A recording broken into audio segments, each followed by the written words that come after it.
Today we will be discussing a very sensitive topic, rape and sexual assault. Specifically, I will be talking about the blaming of sexual assault survivors and its prevalence in society.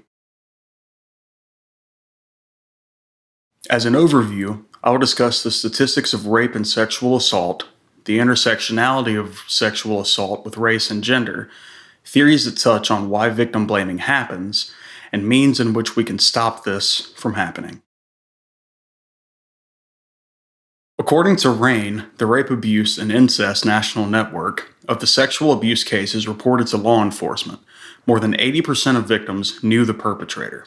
Furthermore, 93% of juvenile victims knew the perpetrator.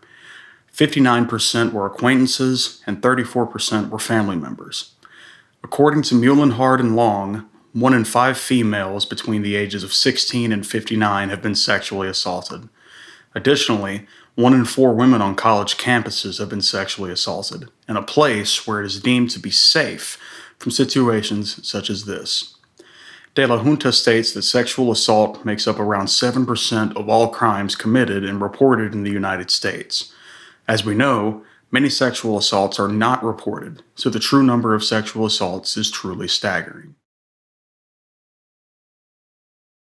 Male survivors face the same challenges and can sometimes face even more. Allen explains how many male survivors find less resources of treatment for their abuse, as well as having more blame shifted towards them. The idea of being a man, fighting back, or being ungrateful is very present in the sexual assault stories of many male survivors. George and Martinez talk extensively about the intersectionality of race and sexual assault. They mention that women of color are seen as more accepting of sexual assault, and that they are seen as more sexual in nature. This leads to more blame being thrown at women of color when they are assaulted due to being overly promiscuous in their overall personality. Furthermore, George and Martinez explain how the African American male is seen as the ideal rape perpetrator, though statistically, Caucasian men are more likely to commit sexual assault. Much of this comes from internalized racism, as well as the idea that your average rape victim is a white woman who was raped by an African American male, all of which has been proven false by George and Martinez, as well as countless other studies.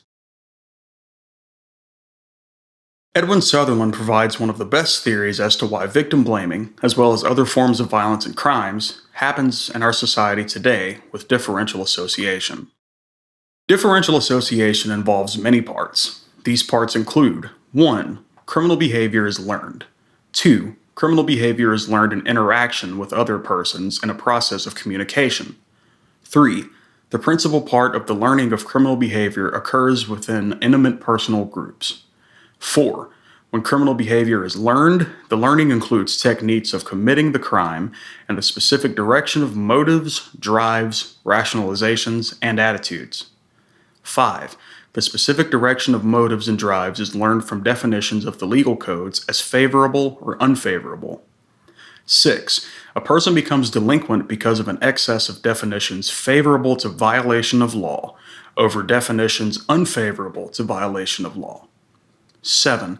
Differential associations may vary in frequency, duration, priority, and intensity. 8.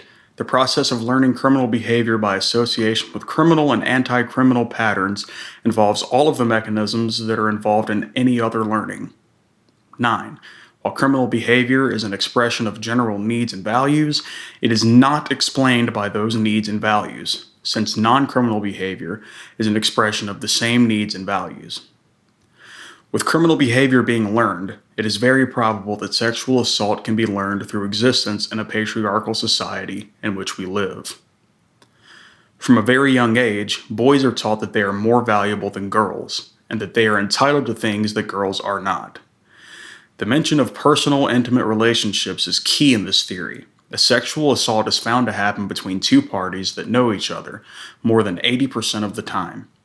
Family members, work colleagues, and friend groups can all reinforce this type of behavior, making it much more likely that the action in question will be seen as a non-issue. The theory also ties in techniques of neutralization, which include the denial of responsibility, the denial of injury, the denial of victim, condemnation of condemners, and an appeal to higher loyalties. Our emphasis will be placed on the denial of the victim. When we deny the victim, we begin to create a false atmosphere as if the crime never took place. With victim blaming, it denies the victim of the status of being an actual victim. Throwing the blame onto the victims themselves makes it to where the perpetrator was somehow in the right, and that any person of sound mind would have done the exact same thing if placed in the same situation. Solving this issue will require a very strong understanding of the theories behind victim blaming, as well as the statistics of how common sexual assault actually is. We must seek first to listen rather than to be listened to. Victims of sexual assault must be listened to, and must be given the platform to stand against their abusers. Furthermore, we must unlearn several pillars of patriarchy that exist in our society today. We must understand that men having sexual relationships with women is not an inherent right, and that consent is always necessary when engaging in sexual interaction. Overall, sexual assault is very prevalent in our society and has been for a very long time. With survivors facing backlash around almost every corner, it is much harder for individuals to talk about their stories. Differential association helps explain why this takes place. However, it is up to us to put an end to the epidemic of blaming the victim.